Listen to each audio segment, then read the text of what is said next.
Cyrus says one thing most of you may not realize is that thought has its own form of very powerful energy. Since you can't see thought, you don't often appreciate the extent of its power. He said, let us imagine a thought as being equal to a chameleon. And let us say that this chameleon has 100 units of energy.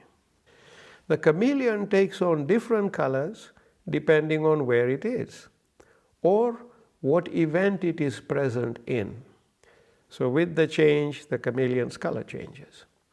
Now here is a simple example, Cyrus says, that demonstrates thought energy and its impact through the chameleon. So there is a man, Charlie, who absolutely hates his wife. And he has an anger management problem too. And unfortunately, she tends to unknowingly press the triggers that drive him insane. Okay, so thought stage 1 is where Charlie is extremely angry with his wife. He's filled with rage, insanity, a cocktail of deadly thought and emotions. But he hasn't done anything to her yet, physically or verbally. So would you consider his stage 1 thoughts dangerous?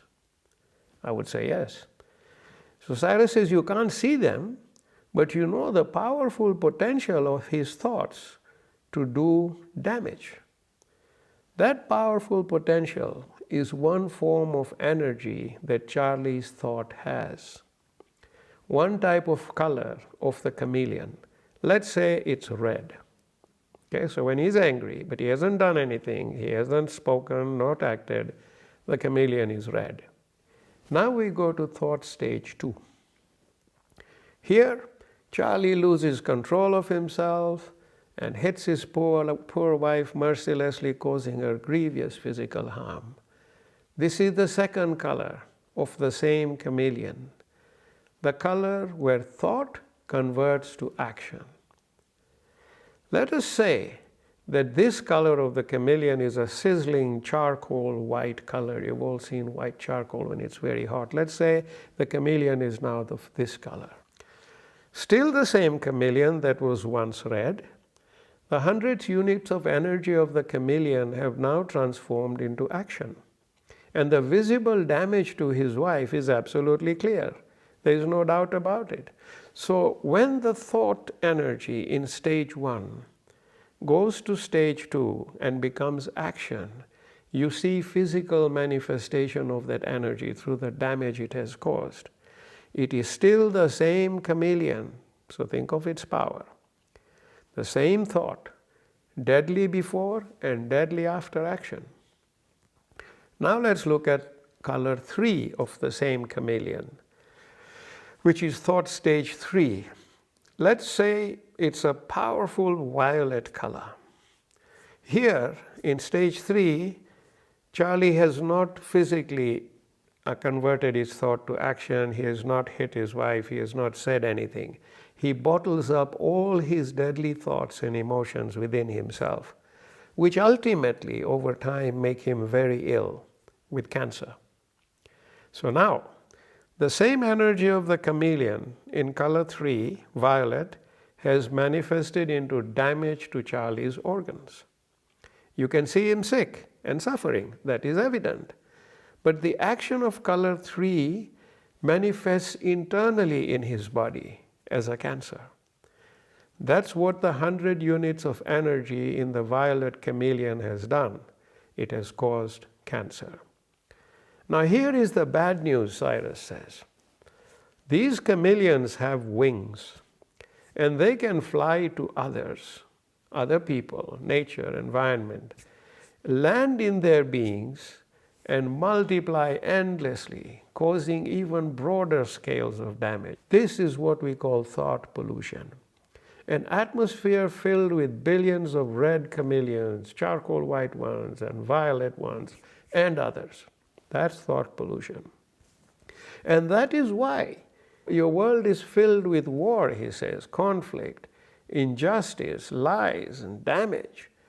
Your media, your social media, and public opinion manipulations are releasing trillions of chameleons at you, Cyrus says, which are all manifesting into chaos you are all experiencing, including sharply rising cancers, diseases, and more.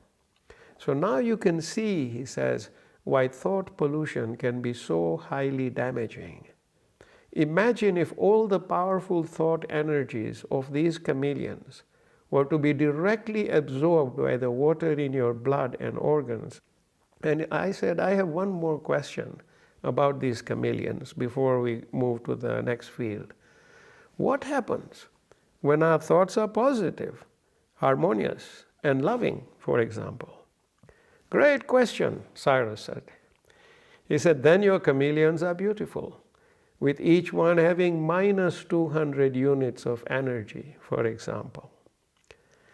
Positive thoughts convert into positive actions, which are uniting and healing in nature.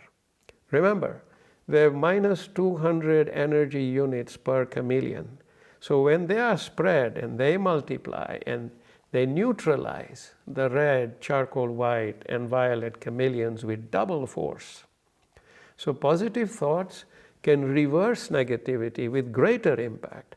And therefore you should all be working on your power of positive thought to shift human consciousness back to peace and positivity. Cyrus urges us to do that. Meditation is a great tool to achieve this, because through meditation you can reach the consciousness of all your fellow beings with your positive thoughts. These are great analogies, I said. Thank you. And once again, we have many videos on guided meditations for shifting human consciousness for the positive, spreading world peace. Please go on the YouTube channel and practice them. You'll enjoy them. Through collective thought, we can achieve so much change in our world.